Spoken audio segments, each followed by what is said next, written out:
자, 이제 오늘의 이제 세 번째 시간이면서 마지막 시간은 274페이지가 되겠습니다. 274페이지 공인중개사에 대한 행정처분. 여기서도 해마다 한 문제는 출제가 됩니다. 공인중개사에 대한 행정처분에 대한 일반적인 내용은 275페이지부터 276페이지 이렇게 쭉 정리해 놨는데요. 그냥 이렇게 정리합니다. 시도지사는 공인중개사 자격 있는 사람이 위반 행했을 때 자격지소 처분을 해야 된다. 근데 자격지소 처분 사유가 뭔지를 지금 이제 공부할 것이다. 또한 시도지사는 공인중개사 자격 있는 사람 중에서 소속 공인중개사가 중개업무하다가 중개업무를 위반했을 때 6월 범위 안에서, 그것도 6개월 범위 안에서 자격의 정지를 명할 수가 있다. 명할 수도 있고 자격 정지하지도 않고 봐줄 수도 있는데 어떤 경우에 자격 정지할 수 있는지 그 사유를 지금부터 공부할 것이다라는 거. 특히 자격 취소 처분을 하려면 사전에 청문을 실시해야 된다. 그렇지만 자격 정지 처분하고자 할 때는 청문을 실시하지 않는다. 자, 그런데 이제 이 자격 취소나 자격증 처분은 이 시도지사인데 이 시도지사란 자격증을 교부한 시도지사를 의미합니다. 자격증을 교부한 시도지사가 자격 취소, 자격 정지라는 행정처분을 하게 되는데, 근데 문제는 취소 처분권자 중에서 276페이지 위에서 세 번째 줄 반가로 1번 처분권자, 이 자격증을 교부한 시도지사인데 문제는 그 다음 지문 봅니다. 읽어볼게요. 공인중개사의 자격취소 처분은 공인중개사 자격증을 교부한 시도지사가 행한다. 그런데 자격증을 교부한 시도지사와 공인중개사 사무소 소재지를 관할하는 시도지사가 서로 다른 경우에는 공인중개사 사무소 소재지를 관할하는 시도지사가 자격취소 처분에 필요한 절차를 모두 이행한 후 그 결과를 자격증 교부한 시도지사에게 통보해야 된다. 따라서 자격증을 교부한 시도지사와 비교해봐요. 공인중개사의 사무소가 소재하고 있는 시도지사가 서로 다를 수가 있죠. 그럴 때도 최종적인 자격취소 처분과 자격정지 처분은 자격증을 교부한 시도지사가 하는데, 근데 자격취소 처분에 앞서서는 법 위반 여부를 철저히 조사해야 돼요. 근데 조사하는 과정을 자격증 교부한 시도자가 하려면 너무 불편하죠. 예를 들면 자격증을 교부한 시도자는 서울시장이에요. 근데 서울특별시장이 교부한 자격증을 갖고 제주도에 가서 중개업무에 종사하고 있단 말이에요. 그러면 청문 실시를 제주도지사가 하는 게 좋지. 자격증을 교부한 시도지사 서울시장이 이 개공이 지금 중개업무하고 있는 제주도까지 내려가서 조사하는 건 불편하죠. 그렇기 때문에 사무소 소재지 시도지사와 자격증 교부한 시도지사가 서로 다를 때는 사무소 소재지 시도지사가 먼저 자격취소 처분에 필요한 절차만 이행하는 거예요. 자격취소 처분에 필요한 절차를 이행한다는 것은 청문 실시하고 법 위반했는지 조사만 한다는 거죠. 그리고 그 결과가 나오겠죠. 그 결과라는 것은 조사 결과, 청문 결과겠죠. 이 청문 결과를 자격증 교부한 시도지사에게 통보해 주는 거예요. 그럼 결국 조사 결과와 청문 결과를 통보를 받은 이 자격증 교부한 시도지사가 자격 취소, 자격 정지를 하게 된다는 것을 이해해 두셔야 되겠죠. 해마다 시험 나와야 발표되어 있을 거예요. 그럼 반가로서 한번 자격 취소 처분 사유 중에 하나라도 해당되면 자격 취소 처분을 해야 되는데, 그 자격 취소 처분 사유는 부, 양, 지, 역 네 가지였죠. 부, 거짓 그 밖에 부정한 방법으로 자격을 취득한 경우 자격을 취소해야 되고, 양은 공인중개사가 다른 사람에게 자기의 성명을 사용하게 했거나 자격증을 양도대하면 그 공인중개사 자격을 취소해야 되며, 지라는 것은 자격 정지 기간 중에 있는 소속 공인중개사가 그 자격 정지 기간 중에 계속 중개업무를 하거나, 또는 자격 정지 기간 중에 있는 소속 공인중개사가 자격 정지 기간 중에 다른 개업 공인중개사의 소공, 보조원, 사원임원으로 근무하면 자격을 취소해야 되죠. 그 역은 이 공인중개사 자격 보유한 사람이 공인중개사법 위반으로 징역형을 선고받았을 때 자격을 취소해야 됩니다. 다른 법 위반으로 징역형 선고받았을 때는 자격은 취소되지 않습니다. 이와 같은 네 가지 중에 하나에 해당되면 자격을 취소해야 되는 것이고요. 그 다음에 이제 양가로서 한번 자격정지 처분도 마찬가지입니다. 자격정지 처분도 자격증을 교부한 시도지사가 합니다. 만일 자격증을 교부한 시도지사와 소속 공인중개사의 사무소가 소지하는 시도지사가 서로 다르다 때면은 이때는 사무소가 소지한 시도지사가 자격정지 처분에 필요한 절차만 모두 이행합니다. 즉 법 위반 여부에 대한 조사만 사무소 소재지 시도지사가 행하고 그 조사한 결과를 자격증 교부한 시도에 통보합니다. 그러면 조사 결과를 통보받은 자격증을 교부한 시도자가 최종적으로 소공에 대한 자격정지 처분을 할 수 있죠. 그다음에 교재 277쪽 위반 사실의 통보 것도 중요하고 별표가 돼 있죠. 등록관청은 공인중개사가 자격정지에 해당하는 위반 행위 중 어느 하나에 해당하는 사실을 알게 되었을 때는 지체 없이 그 사실을 시도지사에게 통보해야 합니다. 그렇지만 중요한 것은 등록관청은 공인중개사가 자격 취소에 해당하는 위반 사실을 한 사실을 알게 되었다 하더라도 이를 시도지사에게 통보해야 된다라는 규정은 없습니다. 따라서 시험지문상에 등록관청은 공인중개사가 자격 정지에 해당하는 위반 행위 중 어느 하나라도 한 사실을 알게 됐을 때는 지체 없이 시도지사에게 통보해야 한다면 맞지만 그렇지만 등록관청은 공인중개사가 자격 취소의 어느 하나에 해당하는 사실을 알게 되었을 때 이를 지체 없이 시도지사에게 통보해야 한다라는 표현이 나오면 틀린 지문이라는 것을 유념하셔야 되죠. 자격정지 사유 있습니다. 반드시 한번 시도지사는 공인중개사가 소속 공인중개사로서 업무를 수행하는 기간 중에 다음 각호의 어느 하나에 해당하는 경우에는 6월의 범위 안에서 기간을 정하여 그 자격의 정지를 명할 수 있다. 자격 취소에 해당되면 해야 되는 것이고 정지 사유에 해당됐을 때는 할 수 있다라고 돼 있어요. 자격 정지 사유가 그 277쪽 1번부터 7번까지 박스로 되어 있고 이것들 다 외워두셔야 합니다.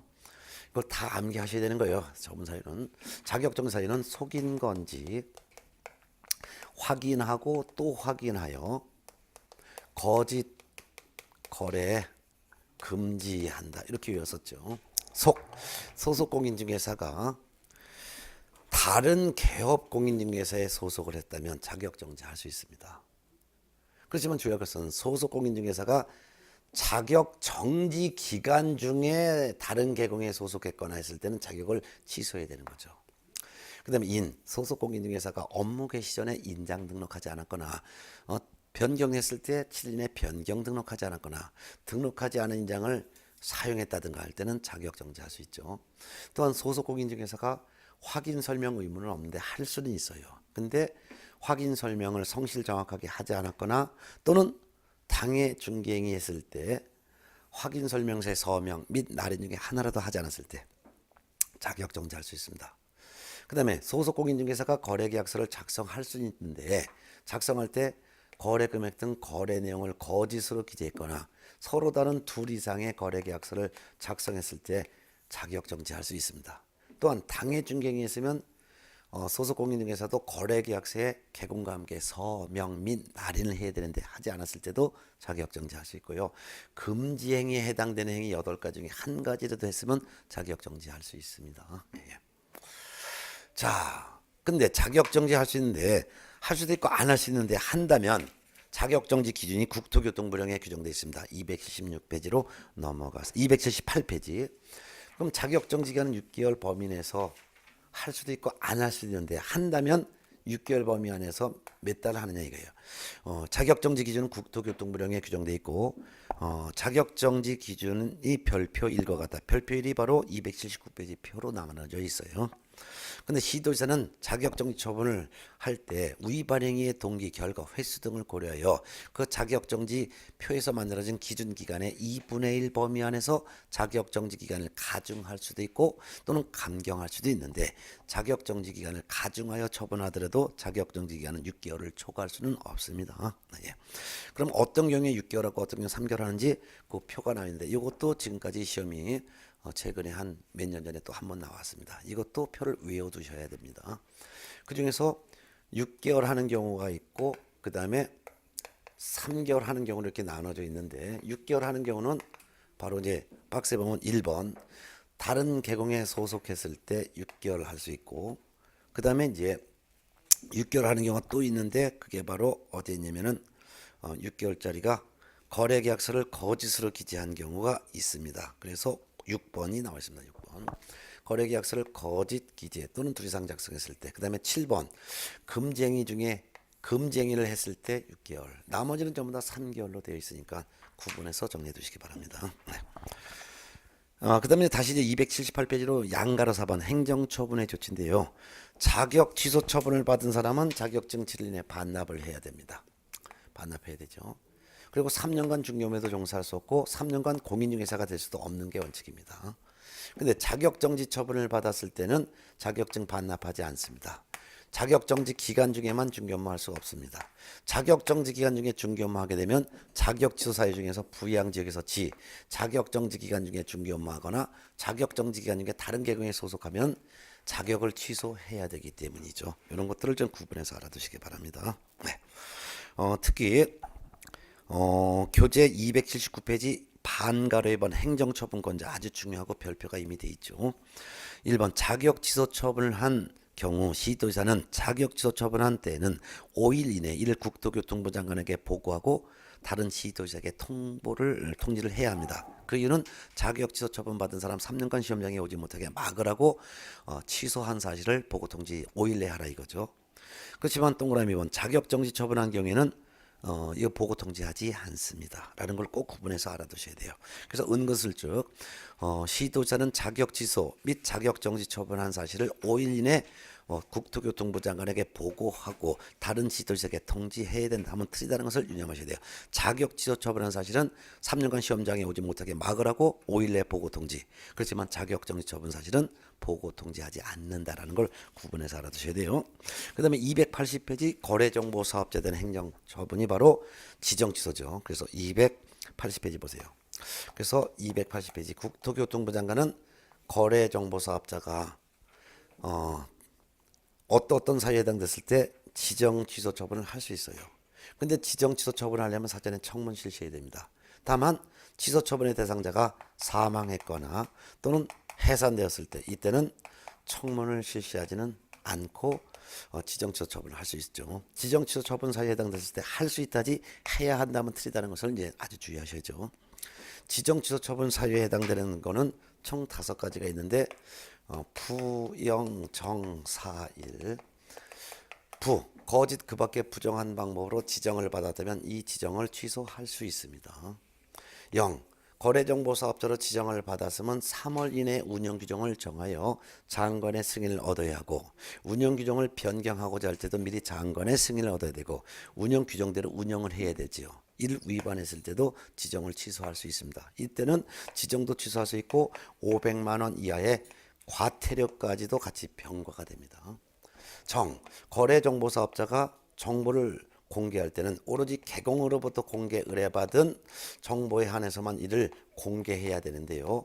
개공으로부터 공개 의뢰받지 않은 정보를 공개했거나 또는 개공으로부터 공개 의뢰받았다 하더라도 개공으로부터 공개 의뢰받은 대로 공개해야 되는데 의뢰받은 내용과 다르게 정보를 공개하면 안 됩니다. 다르게 공개했거나 또는 개공에 따라서 차별적으로 정보가 공개되도록 하면 안 되는데 개공에 따라 차별적으로 정보가 공개되도록 했을 때 지정을 취소할 수 있습니다. 요 셋 중에 하나라도 해당되면 지정을 취소할 수 있고 이 경우에는 1년 이하의 징역 또는 1천만 원 이하의 벌금형이라는 형벌이 병과가 된다는 것도 알아둬야 되겠죠. 그 다음에 거래정보사업자인 개인이 사망했거나 거래정보사업자인 법인이 해산되어 계속적인 정보망 운영이 불가능하게 됐을 때 지정을 취소할 수 있습니다.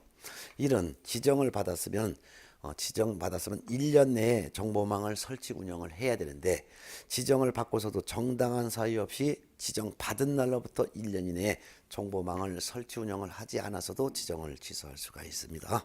지정 취소 처분 받아서도 지정서 반납하지 않고 재지정에 대한 제한 규정도 없기 때문에 지정 요건만 구비하면 바로 재지정을 받을 수도 있다라고 했습니다.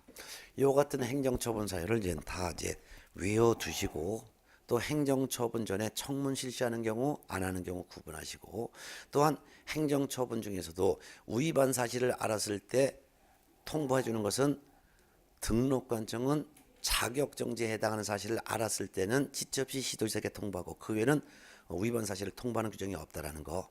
또한 행정처분에 대한 제적기간 중에서도 업무정지 처분만 3년이 경과하면 일을 할 수 없고 다른 행정처분에 대한 제적 규정이 없다라는 거.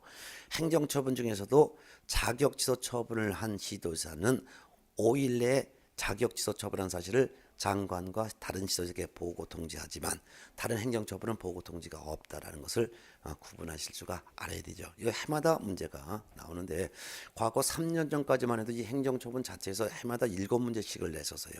그러다가 좀 많이 줄어들어서 3, 4문제 정도로 다 줄어들었지만 최근에는 계속 4문제가 고정적으로 행정처분 자체에서 문제를 내니까 이거를 행정처분 전반적인 내용을 숙지하지 않고는 이 과목에서는 고득점을 받을 수는 없습니다. 무조건 내는 건 뻔히 알면서도 불구하고 외워둘 거는 외워둬야 되겠죠.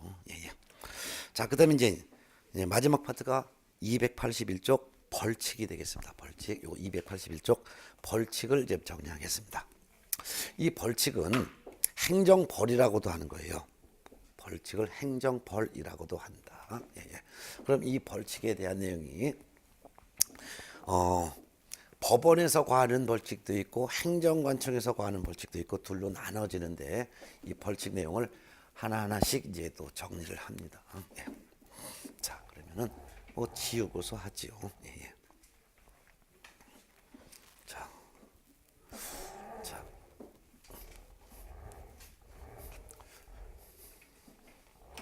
자, 볼까요? 네, 벌칙.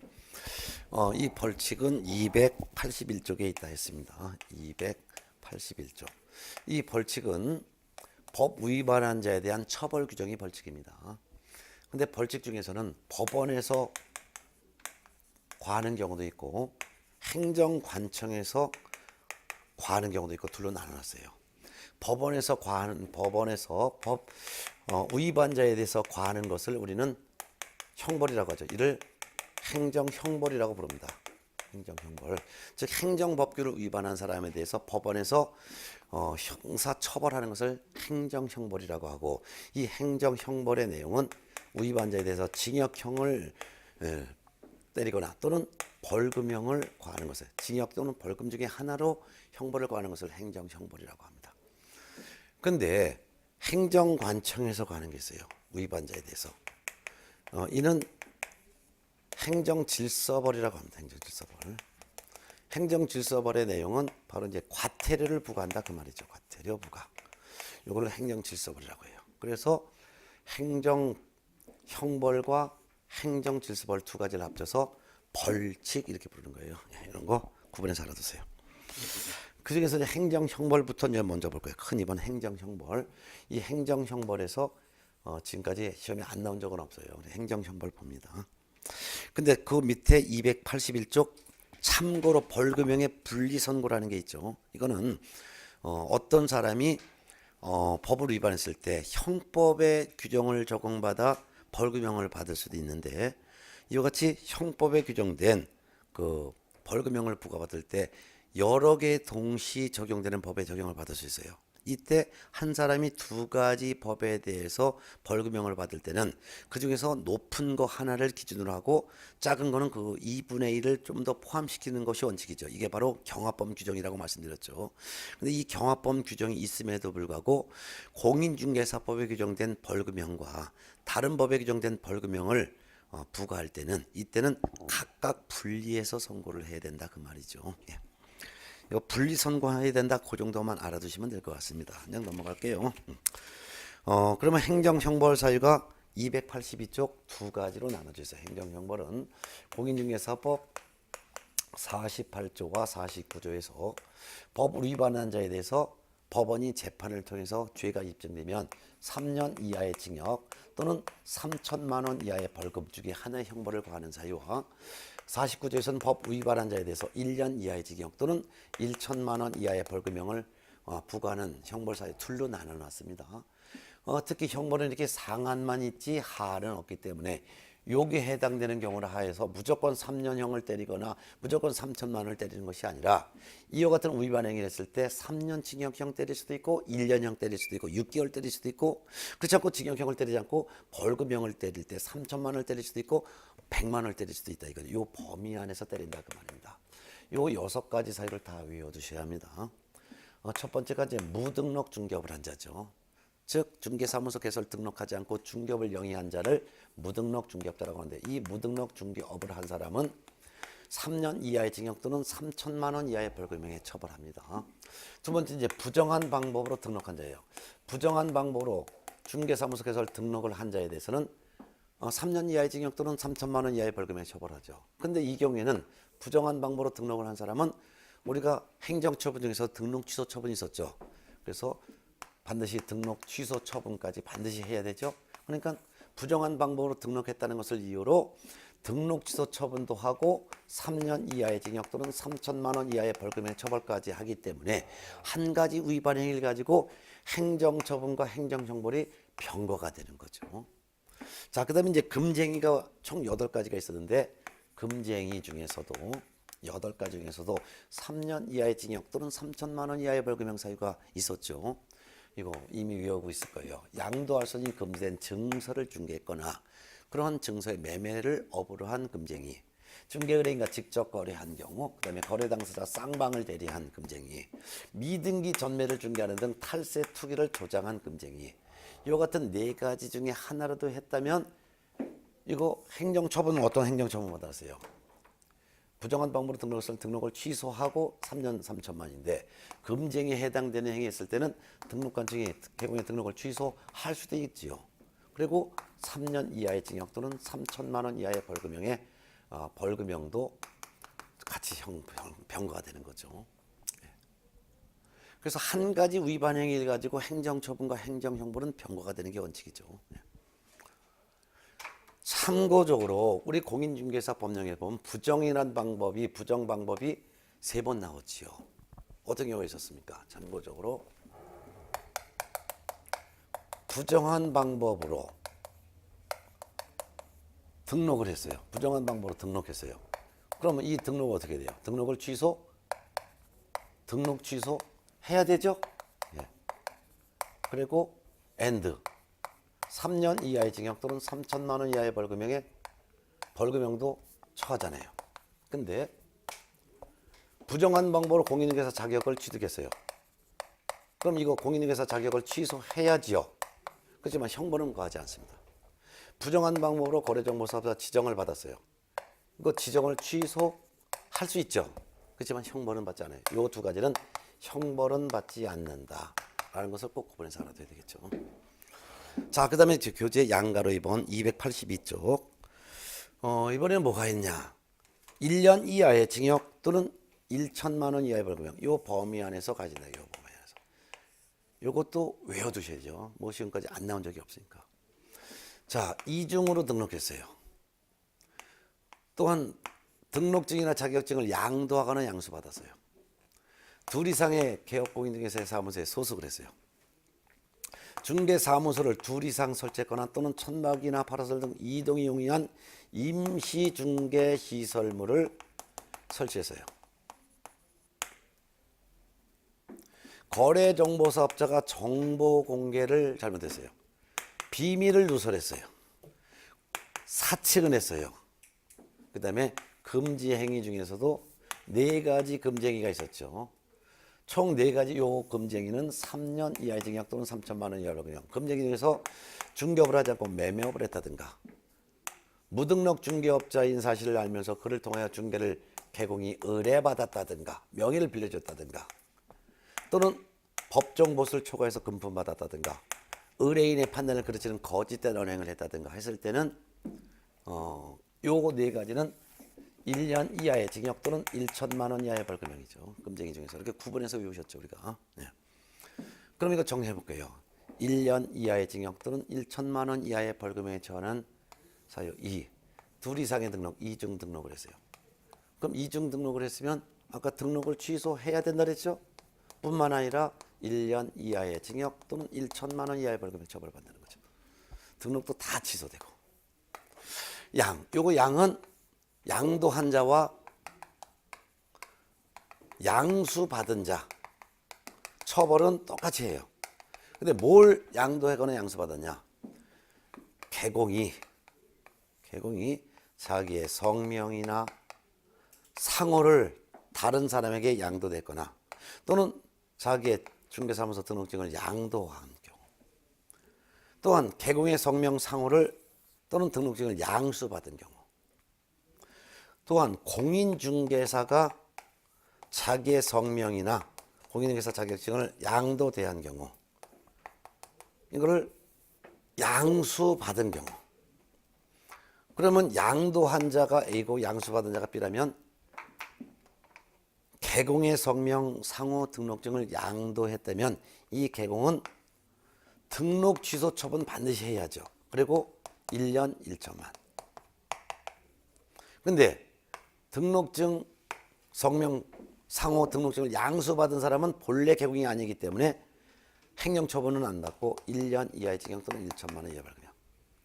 공인중개사가 다른 사람에게 자기의 성명이나 자격증을 사용하게 양도했다면 이 공인중개사는 자격 취소 처분도 반드시 해야죠. 그리고 1년 1천만. 근데 공인중개사 성명, 자격증을 양수받은 사람은 본래 공인중개사가 아니죠. 그러니까 이 사람은 1년 이하의 징역 또는 1천만 원 이하 벌금형은 처벌받는 거죠. 또한 개공 등이 다른 개업 공인중개사의 소공 보존 사원 임원 이중 소속한 경우, 이때 개공은 등록 취소 할 수 있었죠? 등록 취소 해야 되죠? 등록 취소도 해야 되고 1년 이하의 징역 또는 1천만 원 이하의 벌금에 같이 병과되는 거죠. 개공이 사무소를 둘 이상 설치했거나 또는 이동이 용이한 임시 중개소를 설치했을 때는 등록을 취소할 수 있다 그랬죠. 뿐만 아니라 1년 이하의 징역 또는 1천만 원 이하 벌금형. 아까 거래정보사업자가 개공으로부터 의뢰받지 않은 정보를 공개했거나 의뢰받은 내용과 다르게 공개했거나 개공에 따라 차별 공개했어요. 이랬을 때는 지정을 취소할 수 있었죠. 뿐만 아니라 1년 이하의 징역 또는 1천만 원 이하 벌금형. 비밀, 업무상 알게 된 비밀을 누설했으면은 개공 등이 비밀을 누설했어요. 그럼 피해자가 고소 안 해도 1년 이하의 징역 또는 1천만 원 이하의 벌금형에 처벌하죠. 다만 어떤 경우에 처벌하지 않는다 그랬어요? 다만 피해자의 명시한 의사에 반하여 이때는 벌할 수가 없다라고 했었죠. 예. 사칭을 해도 역시 처벌받습니다. 사칭은 공인중개사가 아닌 자가 공인중개사 또는 이와 유사한 명칭을 사용한 경우, 개공이 아닌 자가 공인중개사 사무소 또는 부동산중개 또는 이와 유사한 명칭을 사용하거나 또는 개공이 아닌 사람이 중개업을 하기 위해서 중개대상물에 대한 표시 광고를 했다면 경우사칭이죠. 1년 1천만. 금지행위 중에서도 중개대상물에 대한 매매업을 했다든가 무등록 중개업자로부터 중개를 의뢰받았거나 알면서 또는 명의를 빌려준 이 개공에 대해서는 등록 취소도 할 수 있고 1년 1천만. 그렇지만 무등록 중개업을 한 사람은 3년 이하의 징역 또는 3천만 원 이하 벌금형. 무등록 중개업자인 사실을 알면서 이 무등록 중개업자로부터 중개를 의뢰받은 개공, 무등록 중개업자에게 명의를 빌려준 이 개공은 등록 취소할 수 있고 1년 이하의 징역 또는 1천만 원 이하 벌금. 물론 금쟁이했을 때는 전부 다 등록은 취소할 수 있는 건 알죠. 법정 보수를 초과해서 금품을 받은 경우, 거짓된 언행한 경우 이렇게 정리하셔야죠. 자, 그다음에 교재 283쪽 양벌 규정이라고 있습니다. 이거는 공인중개사법 총 51개 조문으로 되어 있는데 행정질서 원리고 과태료가 51조에 규정되어 있는데 50조 조문이 바로 양벌 규정입니다. 양벌 규정. 양벌 규정은 법 위반한 직원도 처벌하지만 그 직원을 고용한 개공도 같이 처벌한다 해서 이를 양벌 규정이라고 했었죠. 자, 양벌 규정 읽어봅니다. 소공 보존 또는 개공인 법인의 사원 임원이 중개 업무에 관하여 이 법 제48조인 3년 이하의 징역 또는 3천만 원 이하의 벌금형에 해당되는 위반 행위를 했거나 또는 49조인 1년 이하의 징역 또는 1천만 원 이하의 벌금형에 해당되는 위반 행위를 하였을 때 그 행위자를 벌하는 것 외에 그를 고용한 개공에 대해서도 해당 조에 규정된 벌금형을 고한다. 다만 개공이 그 위반 행위를 방지하기 위해서 상당한 주의와 감독을 게을리하지 않았을 때는 그러하지 아니하다라는 규정을 뒀죠. 이걸 하면 벌써 한 7, 8번째 읽어드렸으니까 이제는 머릿속에 이제 박혀 있겠죠. 이 정도 내용은. 네. 그럼 양벌 규정이 적용되기 위해서는 세 가지가 다 갖춰야 됩니다. 첫 번째는 소공이나 보존이나 사원 임원이 부동산 중개 관련 위반 행위를 하였을 것. 두 번째, 그 위반 행위가 공인중개사법에 규정된 징역 또는 벌금형에 해당되는 행위에 해당되는 위반 행위였을 것. 세 번째는 개공이 주의감독을 게을리하였을 것. 요 세 가지를 다 합쳐갖고 다 적용이 이루어져야지만 다 갖춰지지만 개공에 대해서 벌금형이 처해지는데 징역형은 가하지 않고 개공에 대해서 저지른 것은 벌금형인데 그 벌금형 수는 해당 지역에 규정된 벌금형이 되는 거죠. 그럼 이 세 가지가 하나라도 갖춰지지 않으면 예를 들면 소공, 보존, 사원, 임원이 중개 관련 행위를 한 게 아니라 밖에 나가서 절도, 뭐 폭행 이런 것은 그 행위자만 처벌받지 개공은 처벌받지 않는다는 거. 두 번째, 소공, 보존, 사원, 임원이 위반 행위가 중개 업무와 관련됐다 하더라도 그 위반 정도가 징역이나 벌금형에 해당되는 행위여야지 과태료에 해당되는 행위는 양벌 규정이 적용될 수 없다는 거. 세 번째는 소공, 보존, 사원, 임원이 중개 관련 위반 행위했고 그 위반 행위가 징역형이나 벌금형에 해당되는 행위라 하더라도 개공이 주의 감독을 게을리하지 않았다면 이때는 개공은 양벌 규정의 적용을 받지 않기 때문에 형사처벌 안 받는다는 거. 요거 세 가지는 벌써 이제 뭐 머릿속에 딱 정리가 돼 있겠죠. 예, 믿어도 되겠죠. 양벌 규정이 적용된다 하더라도 그 효과는 개공에게 징역형은 가해지지 않고 벌금형만 가해질 수 있는데 그 벌금형에서도 위반자인 소공, 보존, 사원, 임원이 받는 벌금형사 똑같다는 뜻은 아니고 그 해당되는 규정에서 정한 벌금형 범위 안에서 맞는 거죠. 예를 들면은 개공이 고용한 소공이 의뢰인과 직접 거래했다. 그러면 소공이 위반 행위가 공인중개사법상 중개 업무 관련 직접 거래했단 말이에요. 그리고 주의감독을 게을리했어요. 그러면 소공에 대해서는 당연히 3년 3천만이지만 그를 고용한 개공에 대해서는 3천만 원 이하의 벌금형이 처해진다는 것이죠. 3천만 원 이하니까 3천만 원이 가해질 수도 있고 100만 원이 가해질 수도 있죠. 벌금형 수가. 예. 자, 이런 내용은 이제 정리가 끝난 거고 이제 마지막이 284쪽 과태료 보겠습니다. 과태료 이 어떤 행정형벌도 나오지만 과태료도 한 문제가 이제 나오는데 과태료에 대한 부과권자가 양가로 2번 나와 있고 과태료 부과권자는 별표가 이미 돼 있죠. 네. 이제 뭐 별도로 별표 안 해도 이제는 뭐 다 중요한 거 표시해놨기 때문에 예, 시험에 나오는 거 다 정리해드렸어요. 1, 2월 달 과정 때. 네. 그러면 과태료 무조건 시험에 나오는데 과태료 행정관청 누구냐 이거 무조건 시험 나오는데 일단 국토교통부 장관은 거래정보사업자에 대해서 과태료 부과할 수 있고 또는 공인중개사 협회에 대해서 과태료를 부과할 수 있어요. 그래서 거래정보사업자나 협회에 대한 과태료 부과권자는 국토교통부 장관이에요. 또한 연수교육을 이수해야 될 이수 의무자인 개공과 소공이 2년마다 연수교육을 받지 않았다면 이 의무자가 누구예요? 개공일 수도 있고 소공일 수도 있죠. 이에 대해서 과태료 부과는 시도지사가 부과하는 거예요. 이와 같은 연수교육 실시권자는 시도지사니까. 또한 공인중개사 자격이 취소됐으면 자격증 반납해야 되는데 7일 내 자격증 반납하지 아니하거나 또는 자격증을 분실훼손됐을 때는 반납할 수 없는 이유를 기재한 사유서를 제출해야 되는데 사유서를 제출하지 않은 자격 취소 처분 받은 사람에 대한 과태료 처분은 시도지사가 하는 거예요. 근데 등록관청은 개공에 대해서 과태료 처분합니다. 개공에 대해서. 근데 뿐만 아니라 등록 취소 처분을 받은 사람은 등록증을 7일 내에 반납해야 돼요. 근데 7일 내에 반납하지 않았을 때도 등록관청이 과태료 처분하죠. 과태료 처분권자를 과태료 처분권자와 부과 대상자를 일단 이해하시고 과태료 종류가 51조에 두 가지로 나눠져 있습니다. 하나는 500만 원 이하의 과태료 사유가 있고 하나는 100만 원 이하의 과태료 사유로 나눠져 있어요. 이거 두 가지를 다 외우셔야 합니다. 그럼 500만 원 이하의 과태료 사유도 예전에 정리했었는데 이렇게 했었죠. 여기다 쓸까요? 바람피는 설, 연수, 영감, 감시용 이렇게 해서 외웠었죠.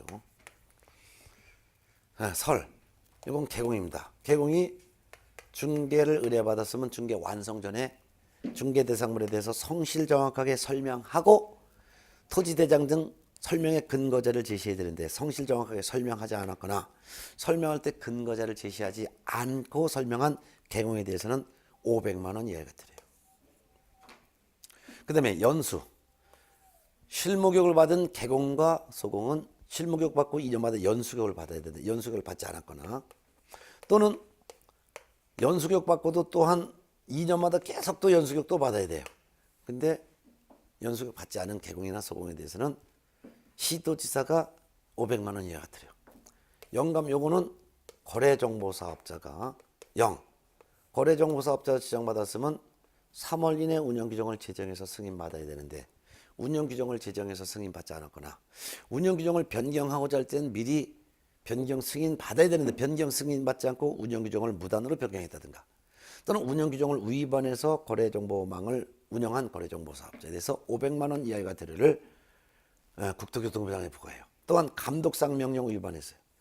거래정보사업자가 업무보고 자료제출 명령에 따르지 않았을 때, 감독상 명령 위반했을 때 국토교통부 장관이 거래정보사업자에 대해서 500만 원 이하의 과태료를 부과하고, 요 감시용은 협회죠. 협회가 국토교통부 장관으로부터 감독상 명령 위반했어요. 또한 공제사업에 대해서는 이거 시정, 공제사업 제대로 안 하면 시정해라, 개선해라, 임원 징계하라 이런 명령을 받고도 시정명령 따르지 않았다, 또는 개선명령을 받고도 개선명령 따르지 않았다, 또는 임원에 대한 징계, 해임 등에 대한 요구를 따르지 않았을 때입니다. 용은 협회가 1년간의 운용실적, 운용실적이라는 것은 1년간의 사업실적이죠. 회계연도 종료는 몇 달 이내 공시? 3개월 이내 공시해야 되는데 3월 이내에 공시하지 않았을 때를 말합니다. 자, 그럼 이렇게 이제 500만 원 이하가 들어서요. 설, 연수, 영감, 감시용 요거 해야 돼요. 100만 원 이하가 들어서도 있습니다. 100만 원 이하가 들어서요. 285페이지에 하단 음영 박스 있죠. 요것도 외워볼게요. 이복의 문패 반납. 뭐 이미 다 외우고 있네요. 네.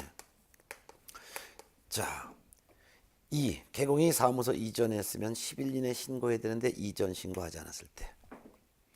보. 중개가 완성되면은 개공은 손해배상 책임을 보장하기 위한 조치로서의 보증을 설정했다는 사실을 거래 당사자에게 설명하고 보증관계증서 사본을 교부 제공해야 되는데 이를 하지 않았을 때. 개. 개공은 중개사무소 내 보기 쉬운 곳에 4가지 서류를 게시해야죠. 4가지 서류가 바로 등자, 보수, 등, 중개사무소 등록증 원본, 자, 공인중개사 자격증 원본, 보, 보증 설정 증명 서류, 수, 보수 및 실비표. 이거 하나라도 게시하지 않았을 때, 이때 등록관청이 개공에 대해서 과태료를 부과하는 거예요. 특히 소공에 대한 자격증 원본도 개공이 게시해야 되는데 등록증뿐만 아니라 자격증도 전부 다 원본이에요. 원본. 근데 소공에 대한 자격증 원본을 게시하지 않았을 때는 소공에 대해서 과태료가 부과되는 것이 아니라 개공에 대해서 과태료가 부과되는 거예요. 등록관청이. 문. 개공은 사무소 명칭에 법정 문자를 사용해야 돼요. 법개공과 공개공은 공인중개사 사무소 또는 부동산 중개라는 문자를, 부개공은 공인중개사 사무소라는 문자를 사용하면 안 되고 부동산 중개라는 문자를 사용해야 돼요. 법정 문자를 사용하지 않았다든가, 또는 개공은 5개 광고물에 성명을 표기해야 돼요.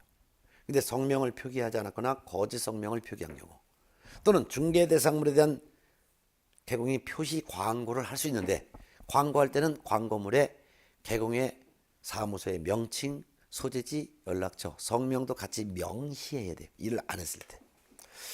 개공이 폐업을 하고자 하거나 또는 3개월 초과하여 휴업을 하고자 할 때 미리 폐업 휴업 신고해야 돼요. 또한 휴업한 중개업을 재개하고자 할 때 미리 재개 신고해야 돼요. 휴업기간을 변경하고자 할 때는 휴업기간 만료되기 전에 미리 기간 변경 신고해야 돼요. 미리 신고하지 않았을 때. 반납은 등록 취소된 사람이 등록증 7일 내에 반납해야 되는데 반납하지 않았거나, 또는 자격 취소 처분을 받은 사람 7일 내에 자격증을 반납해야 되는데 반납을 하지 않았거나, 반납할 수 없을 때는 사유서를 제출해야 되는데 사유서를 제출을 하지 않았을 때. 등록 취소된 사람이 등록증 반납하지 않았을 때는 등록관청이 과태료 부과하지만, 자격 취소 처분 사람이 자격증 반납하지 않았거나 자격증 분실로 훼손돼서 자격증 반납할 수 없을 때는 사유서를 제출해야 되는데 이를 하지 않았을 때는 누가? 시도지사가 과태료를 부과하는 거예요. 그럼 나머지는 전부 다가 100만 원 이하가 들은 전부 다가 갱호에 대한 과태료이기 때문에 등록관청이 과태료를 부과하는데 유일하게 자격 취소 처분 받은 사람이 자격증 반납하지 않았거나 분실 훼손됐을 때 자격증을 못 냈을 때 사유서를 제출하지 않았을 때 과태료 부과는 오로지 요거는 시도지사만 한다는 거죠. 자, 이와 같은 과태료 기준이 교재 286페이지 대통령령으로 정한다고 나와 있어요. 그래서 286페이지 양가로서 본 과태료 부과 기준 및 가중 경감. 이거 뭐 맨날 나오는 거죠. 과태료 기준은 무슨 령? 대통령령으로 정한다. 근데 대통령령으로 정하는데 과태료 부과 기준을 봤더니 대통령령 별표 2와 같다 해놓고 대통령령 별표 2가 바로 286페이지에 있는 박스와 287페이지, 289페이지까지 286에서 289페이지까지가 구체적으로 어떤 경우는 몇백만 원, 구체적으로 어떤 데 몇십만 원 이렇게 과태료 부과 기준이 정해져 있고 이 과태료 부과 기준이 지금까지 시험에 이제 뭐 한두 번 정도 나왔지만 그래 출제 가능성은 높진 않아요. 근데 100점을 맞을 사람이면 다 외워두시는데 이것도 정리는 해드릴게요. 100점 맞을 사람을 대상으로 제가 강의는 해드리는데 일단 과태료 부과 기준이 별표 2와 같다 이거예요. 다시 286페이지 양가로 4번 과태료 부과 기준 및 가중 감경 과태료 기준은 대통령령으로 정한다. 과태료 부과 기준은 대통령령 별표 2와 같다. 국토교통부 장관 시도지사 등록관청은 위반 행위의 동기 결과 및 횟수 등을 고려하여 대통령령에 규정된 개별 기준에 따른 과태료 기준의 2분의 1 범위 안에서 그 금액을 늘리거나 줄일 수 있다. 다만 늘리는 경우에도 과태료 금액은 500만 원 이하의 과태료 사유는 500만 원을 초과할 수 없고 100만 원 이하의 과태료 사유는 100만 원을 초과할 수 없다. 그래서 과태료 기준이 이제 박스에 나와 있는 표를 정리하겠습니다. 그러면 500만 원 이하의 과태료 사유와 100만 원 이하의 과태료 사유에 대한 과태료 기준을 제가 별도로 할까요? 네. 500만 원 이하의 과태료에 대한 기준이 대통령령에 규정되어 있는데 500만 원 이하 과태료 설, 연수, 영감, 감시용 요 정도는 기본적으로 외워두시고 여기까지는 90점 정도 맞을 사람이 뭐 기본적으로 알아둘 거 80점 정도 90점. 근데 100점을 목표로 한 사람은 구체적인 기준 금액을 외워야 돼요. 설연수 즉 개공이 설명할 때 매수인에게 물건 설명할 때 성실 정확하게 설명하고 엔드 근거 자료까지 제시해야 되는데 요 둘 중에 한 가지라도 하지 않았을 때 즉 설명은 성실 정확하게 했는데 근거 자료를 제시하지 않았거나 또는 성실 정확하게 설명하지 않고 근거 자료만 제시했다든가 한 가지만을 위반했을 때는 400만 원 과태료. 근데 두 가지를 다 안 했어요. 성실 정확하게 설명도 하지 않고 근거 자료도 제시하지 않고 했을 때는 이때는 500만 원 기준이에요. 자, 연수 교육. 자, 개공과 소공은 실무교육 받고 2년마다 계속 연수교육 받아야 되는데 2년이 딱 되고서도 한 달 될 때까지 안 받았다. 3달 될 때까지 안 받았다. 6개월 될 때까지 안 받았다. 6개월 초과되도록 안 받았다. 이렇게 4단계로 나눴어요. 2년이 되고서도 한 달 될 때까지 안 받았을 땐 20만 원이야. 200만 원이 아니라 20만 원. 한 달 초과되고 6개월, 3달 초과되고 3개월 될 때까지도 안 받았다. 연수교육을. 이때는 30만 원. 3개월 초과되고 6개월 될 때까지 요 사이까지 안 받았다 하면 50만 원. 6개월 초과되도록 안 받았다. 이때는 과태료 금액이 100만 원으로 정해져 있어요.